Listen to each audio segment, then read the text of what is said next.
Welcome back. In the first session, we talked about why you do every single thing that you do. And it's chasing happiness or it's running away from unhappiness. But how do you know what will lead you to happiness? Do you know? Do you always know what will lead you to happiness? The answer is no, right? The answer is no. Sometimes you do something thinking, oh, wow, that should take me to happiness, but it doesn't. It doesn't. Well, if you don't always know, who does? Who does? Only one person. Only one. Your Creator, God, knows. We're going to talk about, in this session, we're going to talk about the most important thing. See, it's actually either the most important thing or it's not important at all. It's either the most important thing or it is not important at all. It's either everything or it's completely irrelevant. And that is God. That is God. See, we're always trying to figure things out. We're always trying to figure things out. Why am I here? What am I supposed to do with my life? Right? At some point in your life, you're going to be trying to figure out, what should I do? Should I go to college? Where should I go for college? What should I study in college? Should I take a big loan or a small loan? Should I take no loan? My parents are thinking this, and I'm thinking this. My aunt said, oh, you should be a this. And, oh, but one of my grandparents said, no, this would be a great thing for you to chase, right?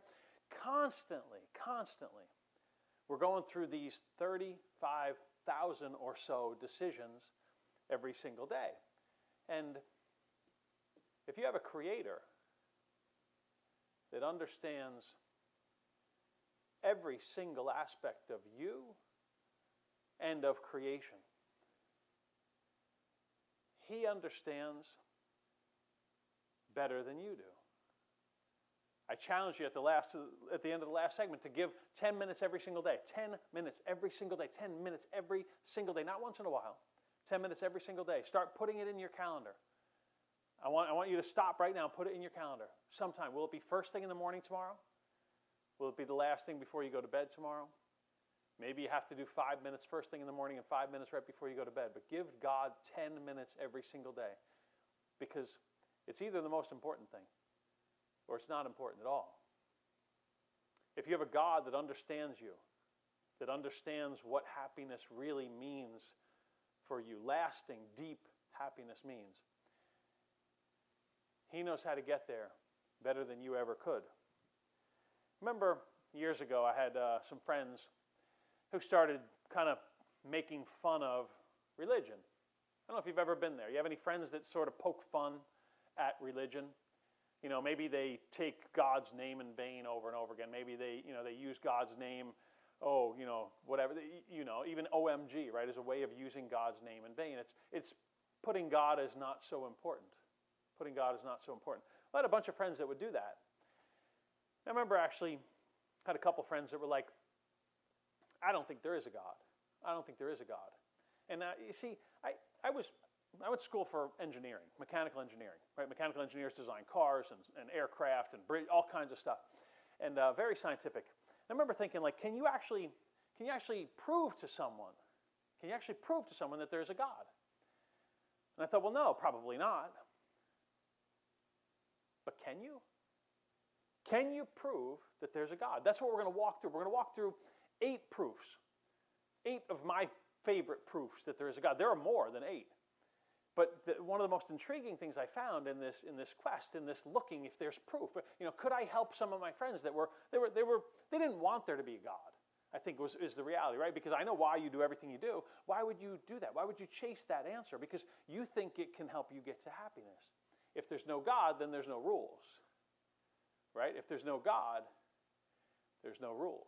There's no, remember Adam and Eve, there's no fence around the playground. There's no, hey, you can do whatever you want, but don't eat that one thing. Don't do that one thing. Well, that's the one thing. That's the one thing that I'd like to do, right? No God means no rules. Can you prove it? Can you prove it? I'm going to walk you through those 8. The first one, love this one. And I give you the Latin phrase for it. It says, nemo dat quod non habet. Nemo dat quod non habet. It means very simply, you can't give what you don't have. You can't give what you don't have. A great exercise for this is for you to sit with maybe a friend of yours and say, I'm going to tap you on the shoulder. And when you feel a tap on your shoulder, I want you to tap me on my shoulder. All right? Are you ready?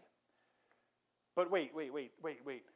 You can't tap the person next to you until you've been tapped. So you sit there. If there's two of you, maybe you sit there facing each other, say, I'll tap you on the right shoulder and you tap me on the right shoulder, and then I'll tap you on the right shoulder. But neither of us can tap the other one until you've been tapped. What happens? What happens? Nemo dat quod non habet. You can't give what you don't have. You can't give something that you don't have. You can't create motion without some motion. Great example is dominoes, right? There's got to be a first tip of the domino. I love this. I don't know if you've ever seen this video. It's on YouTube of people setting up mattresses and doing a human domino series. The point is there's got to be a first mover. There's got to be an unmoved, you could call it, mover. There's got to be a first touch. There's got to be a first tap. What was it? What was it? You know, I was watching, actually, when I was having all these conversations with friends of mine who were, I don't know if they were not sure there was a God or if they didn't want there to be a God, but I started looking up debates between people who believe and people who don't believe. And I watched many of them. And I don't encourage people to watch one. I tell people, if you're going to watch one, watch dozens. Because you might get the best debater on one side and the worst debater on the other side. And you want to know what's actually true. So I watched many, actually dozens. And one of my favorites, it was between a Catholic bishop and a famous atheist author. And the atheist author was saying, yes, but if we go back far enough, he had a British accent, we go back far enough, there was nothing. There was nothing. And the bishop said, okay.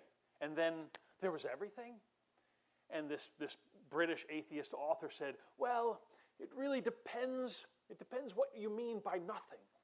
Depends what you mean by nothing. There was, in quantum physics, and he used all these words. And the bishop was laughing. It was laughing, and this very, very kind of a patronizing British author said, what are you laughing about? What are you laughing about? And the bishop said, I'm laughing because we're defining nothing. Well, what is nothing? What do you mean by nothing? There was something in the nothing. In other words, there had to be something to create something. Throughout history, no one has ever believed that something comes from nothing. For centuries, in order to be an atheist, you had to believe one thing, absolutely, and that was that the universe has always existed. And then when the Big Bang Theory came out, people were thinking, wait, how did the Big Bang happen? There had to be a first action. There had to be a first mover. There had to be a snap of a fingers. Something like in Genesis, let there be light. There had to be somebody saying, let there be light. You can't give what you don't have. You can't give what you don't have. The cat's the first mover, yes? It's like this joke. I love this joke. You know, a group of scientists got together and they said, God, we don't need you anymore. We don't need you anymore. We've come so far. These days, I mean, we can clone living beings. We can even clone people. We can transplant organs. We can do all sorts of things that used to be considered miracles. A miracle of this, a miracle of that, a miracle of life. We don't need you anymore. And God said, well, don't need me. Let's put the theory to a test.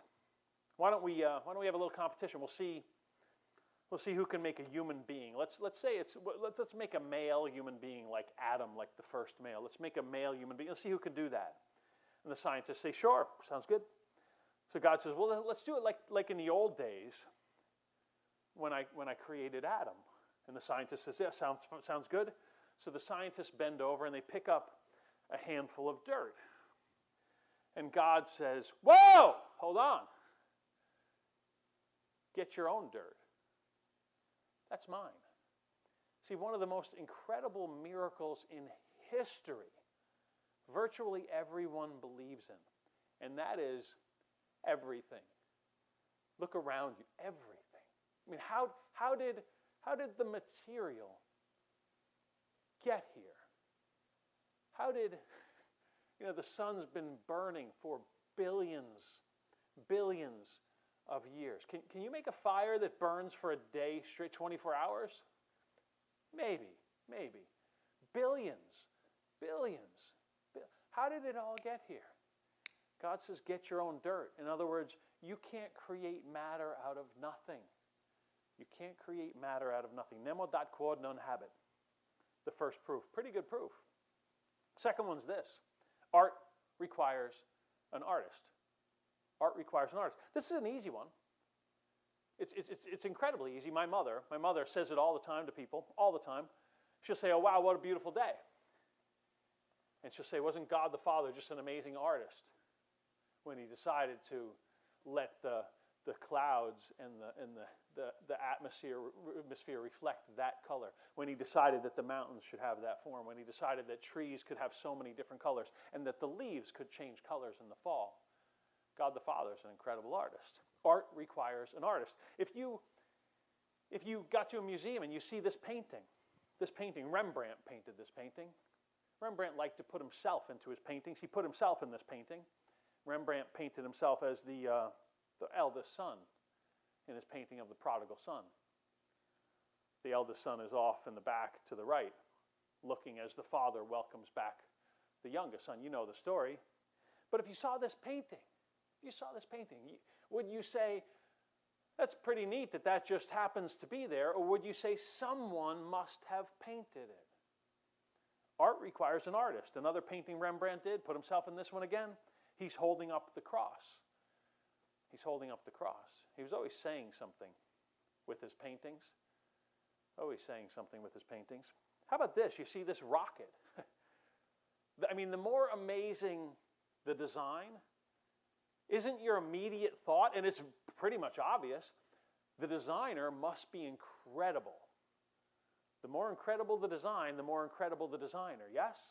The more incredible the design, the more incredible the designer. This is Elon Musk's car orbiting, right? He decided to put a camera on it for a while when he put his Tesla up in orbit a few years back. Imagine this. Imagine you were traveling on a spaceship to another solar system, and you get there and you see a car in orbit. Would your first thought be, wow, it's amazing that a bunch of stuff came together and made that car? Or would you say there must be some extremely intelligent life that figured out how to make that car and put it into an orbit? You and I, we can't make a sun that lasts billions of years. We can't figure out how to make a planet that orbits and stays in the perfect temperature zone so that human life can be supported. The greater the art, the greater the artist. Imagine we're looking for Amelia Earhart. You know, she was supposed to land on a little island in the Pacific, about halfway in between Hawaii and New Zealand. And imagine if one day we come upon the wreckage of a plane in the bottom of the ocean that looked exactly like her plane. Would we look at the wreckage and say, it could just be that different metals floated into this spot in that form, or would we say that was a plane designed by a pretty impressive group of aeronautical, aerospace engineers? Art requires an artist. You see this car, what is your first thought? I need to drive one, right? Your first thought is the crew that built that car had to be pretty incredible. I mean, a 200-mile-an-hour car had to be pretty incredible. You see this arm. You're thinking, how did they figure out how to get that thing to work? You see somebody running. You're thinking, how did they figure out how to design that? What's the materials made out of? It must have taken an incredible amount of brilliance to build something like that. I mean, here's the joke, I guess, that goes with it. Two snowmen talking to each other, and one snowman says, don't be absurd. Nobody made us. We evolved by chance from snowflakes. Art requires an artist. So we'll pause right there, but I want to challenge you to think about this. Which of these, as I go through these 8 proofs, which of them kind of do you find makes the most sense, or the easiest for you to explain to maybe one of your friends or one of your family members? And the reason I put that out there is St. Thomas Aquinas, one of the most brilliant minds in history. He would hold public debates when he was a professor at the University of Paris, he'd hold public debates and he'd walk through his proofs for the existence of God, and then he'd let people ask him questions for days in public. Because his take was essentially that science, if it's pursuit of truth, eventually finds God. Because Christ said, I am the way, I am the truth, I am the life. So you pursue truth humbly, eventually you arrive at God. I encourage you to think about it as we go through this series. Which of these proofs makes the most sense to you, and how would you explain it to a close friend or a family member of yours? God bless you. We'll see you in a few minutes.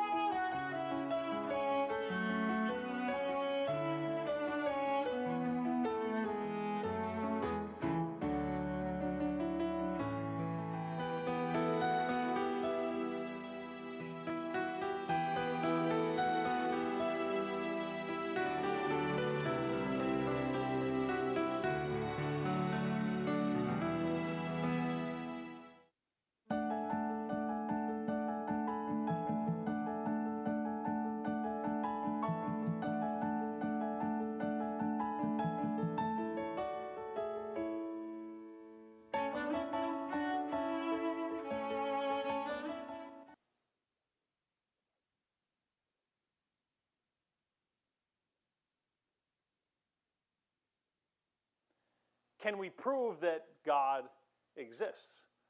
Can we prove that God exists? We talked about the first two, right? Nemo dat quod non habet. You can't give what you don't have. I can't tap you unless I've been tapped. There has to be a first tapper. And number two, art requires an artist. The more impressive the design or the more impressive the art, the more impressive the artist or the designer. Number three, the homing device. What do I mean by that?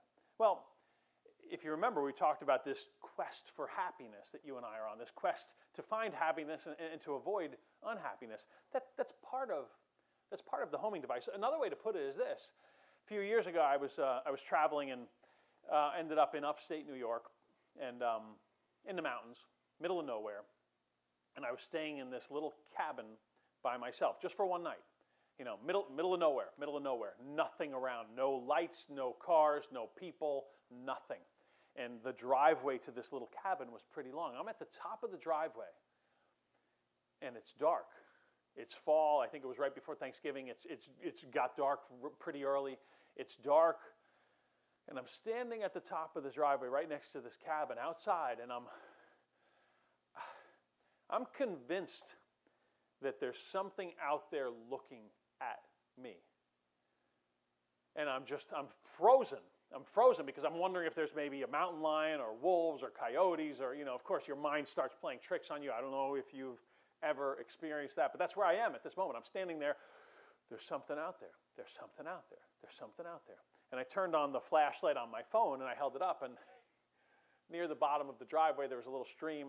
Near the bottom of the driveway there are two deer staring up at me. All I see are their red eyes reflected from my flashlight on my phone. I don't see them, but I see the red eyes. And I freeze, and then my eyes are starting to get used to the light, and I see that there are two deer just looking at me. But it's this sense that there's something out there. That's part of the homing device too. Part of the homing device too. You see, throughout history, virtually every civilization has believed that there was something bigger. There was something big. They always tried to explain it. What is the something bigger? Well, we don't know. Maybe it's the Zeus, or maybe it's maybe they tried to figure out what it was. But it's this homing device that says, yes, there is something bigger. Keep looking. Keep looking. See, if you humbly seek the truth, if you humbly try to find what really is true, eventually you arrive at God. Eventually you arrive at God. C.S. Lewis became an atheist when he was a kid. I think he was 9 years old when he became an atheist. He became an atheist. He wrote all the Narnia books. Maybe you know them. But he became an atheist because his mother died when he was very young. I think it was 9.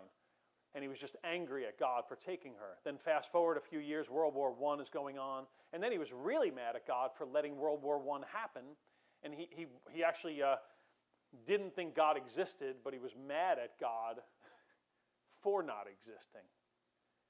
But C.S. Lewis was a seeker of what's true. And he kept trying to figure out, like, why does the world work the way it does? Why is human nature what it is? And at one point he wrote about this pursuit of a satisfaction. He called it a surprised by joy, he wrote. That was the name of his autobiography, because he was looking for a joy. He was looking for a happiness that was so much bigger, that was so much deeper than, I won a basketball championship when I was in high school. I got to hang from the rim and cut down the net. And I remember being so excited. I mean, that's a happiness, that's a joy, because you're like, we worked so hard to win that game, and we, all the effort, all the pushing when you didn't, all that stuff. Playing defense, boxing out, playing, everything, setting the picks, running the suicides, and I'm hanging from the rim.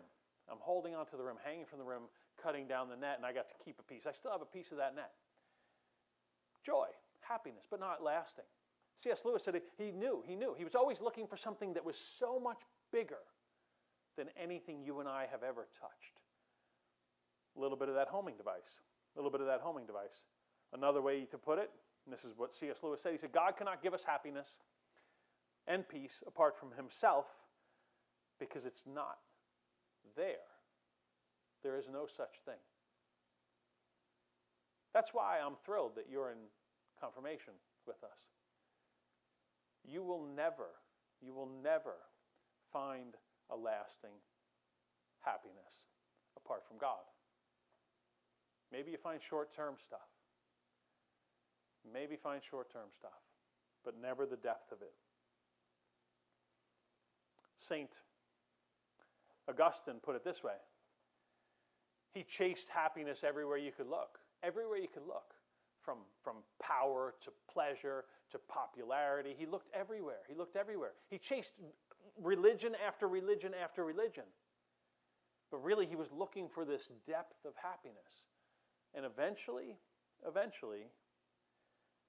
he wrote, "You have formed us for yourself, O Lord, and our hearts are restless until they rest in you." Because he knew you will always have this, like, something's not quite perfect. Something, that homing device. See, I'm always thrilled when I see people that are unsure, that are confused, that are uncertain. And you meet people like this all the time. I meet so many people. Maybe you, maybe your friends, maybe you have parents or relatives that are just, they want happiness. They think it's going to be in the next career. They think it's maybe going to be when they get the promotion, or maybe when they finally pay off the house, or maybe it's when I get into that class, or maybe if I get so-and-so to notice me. And they're looking. And Christ, just like we talked about, right in the beginning of the Gospel of John, Christ looks and he says, what are you looking for? What are you looking for? He knows exactly what you're looking for. You're looking for this depth, this lasting happiness. The homing device. The Catechism of the Catholic Church puts it this way: the desire for God. This one's worth writing down and thinking about a little bit.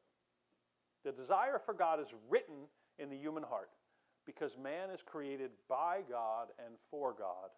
And God never ceases to draw man to himself. God never ceases drawing you towards himself. You feel the pull. Maybe sometimes at Christmas in church, you hear a song. Maybe one day you're sitting in the back of church and you're not paying much attention. But then you hear one thing that Father says. Or you see a statue of a saint. And you feel this pull. God never ceases to draw you to himself. Only in God will you find the truth and happiness that you never stop searching for. Homing device. Proof number 3. Everybody throughout history has had this pull. Everyone throughout history has had this pull. Proof number 4. Good's not bad. Good's not bad. What does that mean? Well, here's what it means. It means throughout history, humanity has been given this ability to know that that's not good and this is.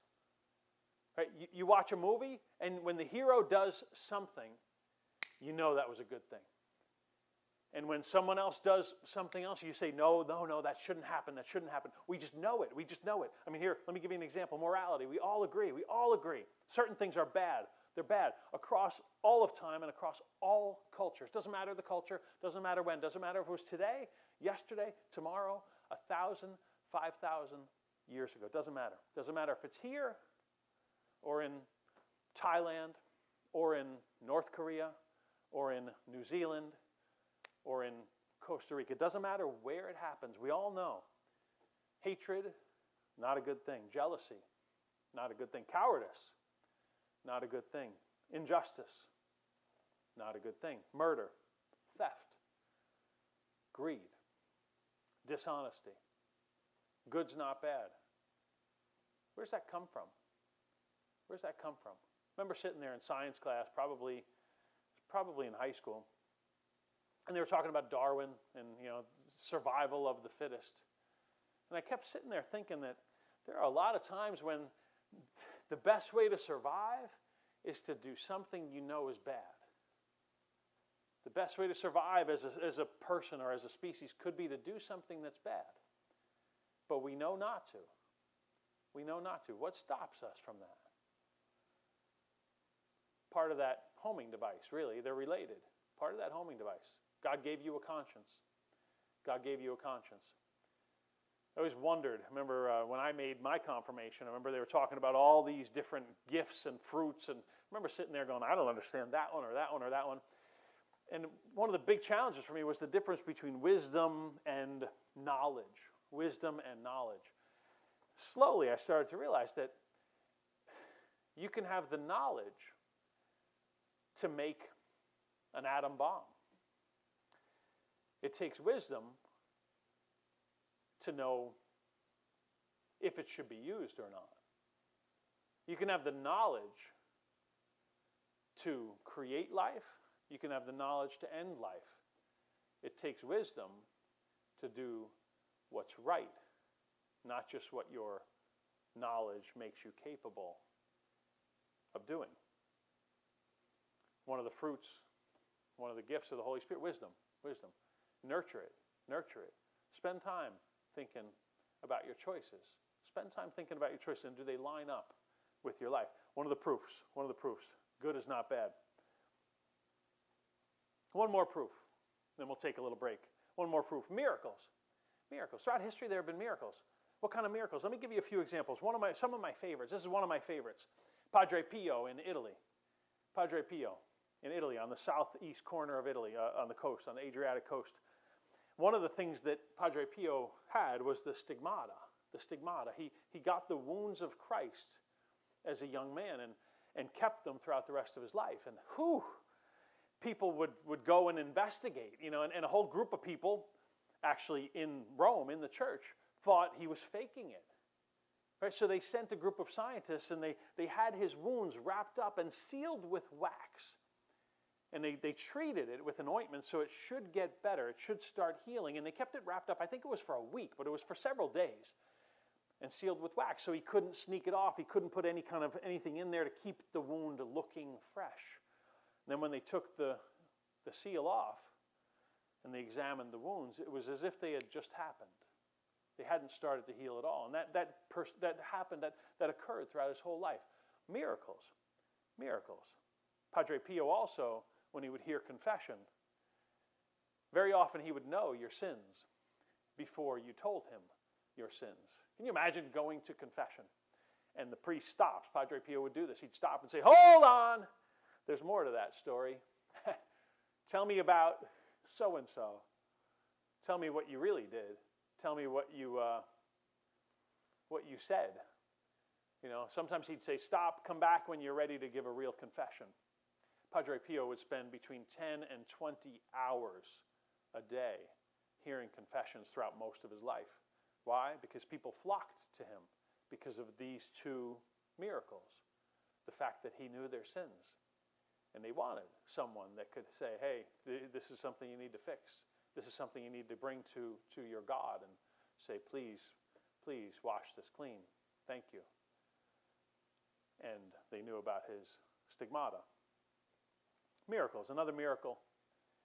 When Christ was on the cross, a Roman soldier was asked to check to see that he was dead. Well, the Roman soldier, named Longinus, he took his spear. He was an older soldier. He had been blinded by his long-time service, and now he was only on crucifixion duty. Make sure that the people who are crucified are dead. He no longer fought in battles at that point. He would just help make sure the crucifixions went well. Well, he's asked to check that Christ is dead, and he takes his long spear and pierces the side of Christ. When it happens, blood flows down, and he gets some blood in his face, and his vision is restored. Longinus' spear is actually in the Vatican in Rome. Miracles. Longinus was from a town in Italy called Lanciano. Lanciano isn't that far from where Padre Pio lived. And in Lanciano, around the year 700, there was a priest who was doubting the teaching of the church that the Eucharist actually becomes Christ, becomes the body of Christ. And he doubted this for a long time, and he would pray about it, which is a brilliant thing to do, right? 10 minutes. If you're going to talk with your God for 10 minutes a day, why not talk to him about the things you're not sure about? Maybe these proofs. Maybe you bring one of these proofs and say, God, I'm trying to figure that one out. Help me with that one. Here's what I think about it. Talk with him. Tell him some stuff. Listen to what he has to say. Well, this priest in Lanciano, the town that St. Longinus was originally from before he was sent to Jerusalem, he's praying about this, and one day during Mass, he holds up the Eucharist, and blood starts to drip from the Eucharist onto his hands.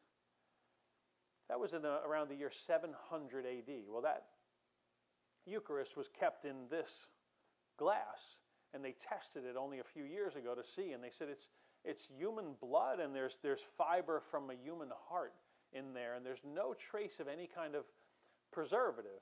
It's as if it's still alive virtually, as if it hasn't decayed or rotted at all. Miracles. And there are miracles beyond miracles. If you dig a little bit, you find more and more miracles. What an amazing, amazing God we have that gives us these things to help us on this quest, help us answer our questions.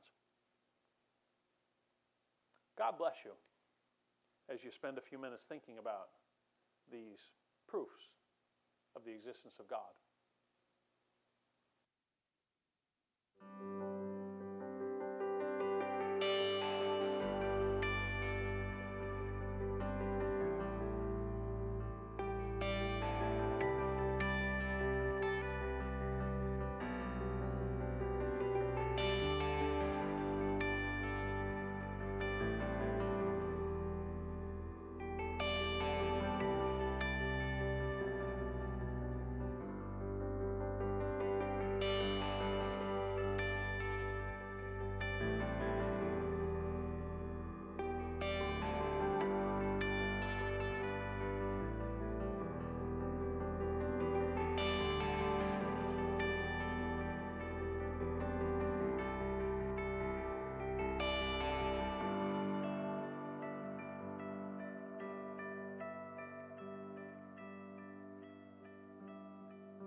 Three more proofs to go. This is probably my favorite, but it's Jesus. It's Jesus. You ever wonder, the year that Christ was crucified, you ever wonder what the most important things were to the people, to his followers. What the most important things were. You know what the most important things were? Jesus had a group of people that spent a few years with him, about 3 years with him, following him around. A small group that followed him everywhere, and then much, much, much bigger groups that interacted with him. And the most important message was this. And just imagine, I'd love for you to imagine just being there for a second. Jesus' closest followers started to tell people, do you remember Jesus? He was with us, he did this and he did this. He started to tell us that he was going to be crucified, that he was going to be killed, and that he would rise from the dead. And then he did. That was the most important message. The most important message was he came back to life. He rose from the dead.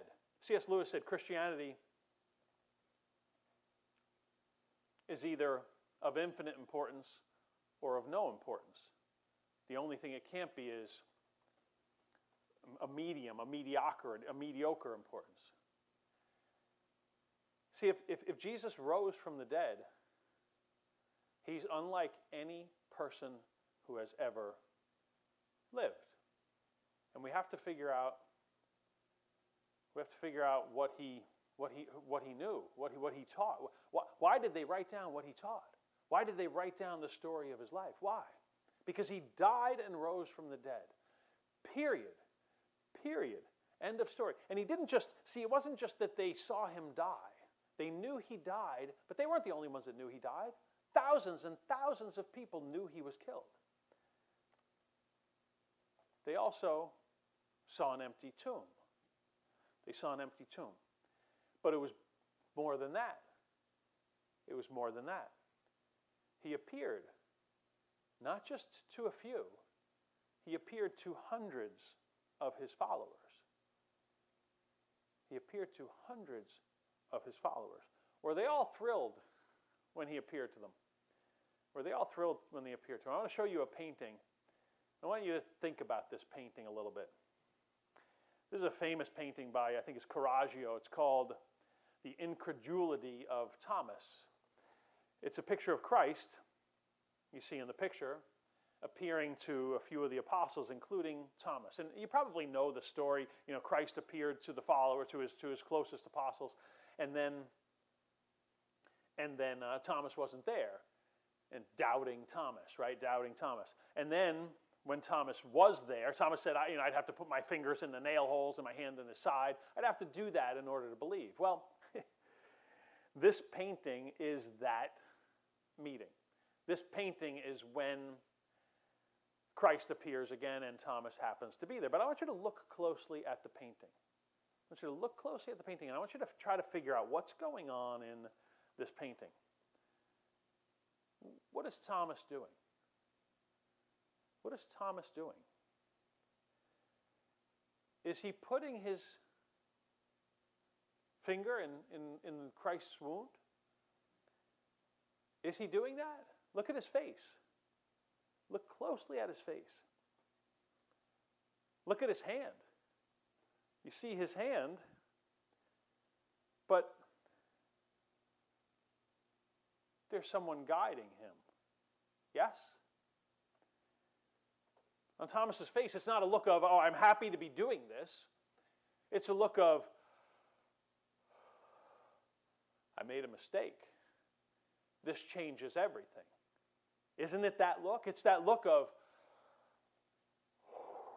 I said I'd have to put my fingers in his wounds and then I'd believe. But it's a look of, now I have to believe. See, Christ didn't just say he was going to be killed. He didn't just teach some incredible things. He said he was going to be killed. He said he was going to rise from the dead. He said he was the Son of God. He said he was the person, he was the Savior. He said it over and over and over again. But then he died and he came back to life. He rose. If he didn't rise,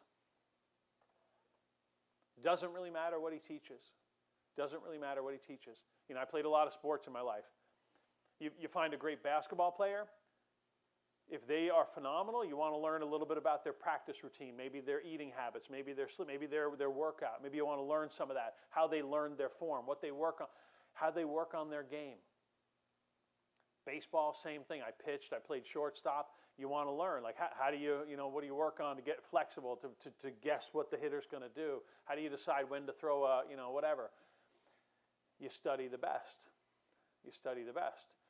You study them because of who they are. If Christ didn't rise from the dead, he's just another good teacher. But he said he was God. And then he died and he rose from the dead. And all of his followers said, he rose. He rose. Christ rose. Christ is risen. Christ is risen. Christ is risen. Christ is risen. Jesus. Another proof. Pascal's Wager. This is a fun one. Blaise Pascal, one of the most brilliant minds in history. You probably learned about him maybe in 7th grade. You learned about Pascal's law. If there's pressure on a beanbag, the pressure is the same everywhere. Pressure in a brake line, pressure is the same everywhere. Brilliant, brilliant mathematical mind, but he was also a brilliant theologian. He spent a lot of time writing about God. And one of his famous little discussions, he calls it Pascal's Wager. He says there's really 4 options. There's God exists or God doesn't. And there's I choose to believe in him or I choose not to. He said, you go down any of those 4 paths. If God exists and I choose to believe in him, pretty good wager. If God exists and I choose not to believe in him, infinite loss. Infinite loss. If there's no God and I choose to believe in him, don't really lose anything. If there's no God and I choose not to believe in him, no real reward at the end. Pascal's Wager. So many brilliant scientists, so many brilliant mathematicians have looked at this and said, well, if I'm not sure,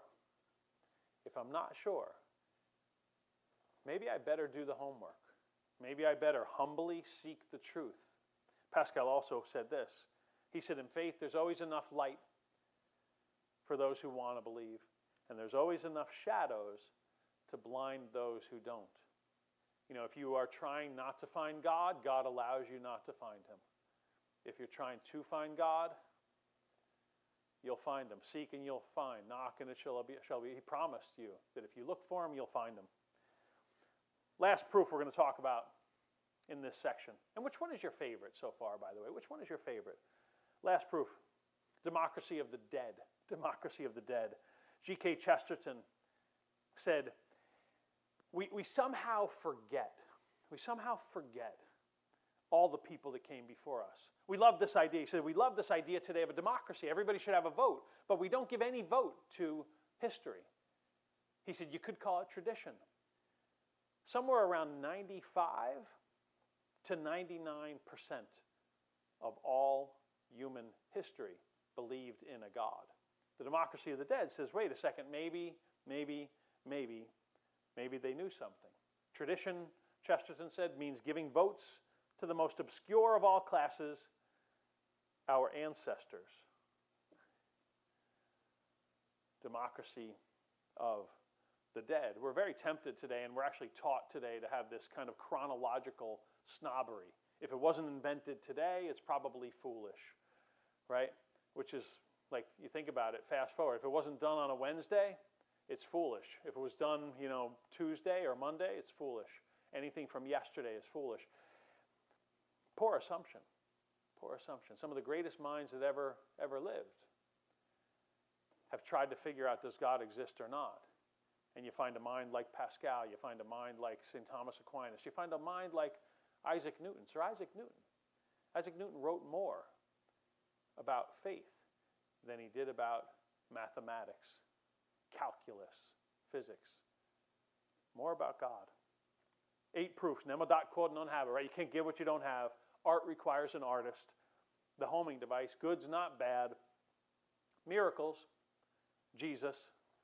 Pascal's Wager and the Democracy of the Dead. I encourage you to spend some time thinking about some of these, talking with your God about some of these, maybe talking with one of your friends, maybe talk with one of your parents, maybe talk with a person that you're thinking might be a good sponsor for you, and ask them about their journey. Ask them about what helped them get over some of their questions or some of their doubts. As I mentioned earlier on in this session, my mother for years has always said, look at that. Look at the sunrise. Look at that. Look at all the kinds of fish. Look at that. Look at the fact that somehow, the trees know when to grow and they know when to stop growing. Somehow, art requires an artist. Find one person in your life to talk to about this. What's your favorite way of just knowing that God is there? God bless you on this journey. Keep up your 10 minutes a day talking with God.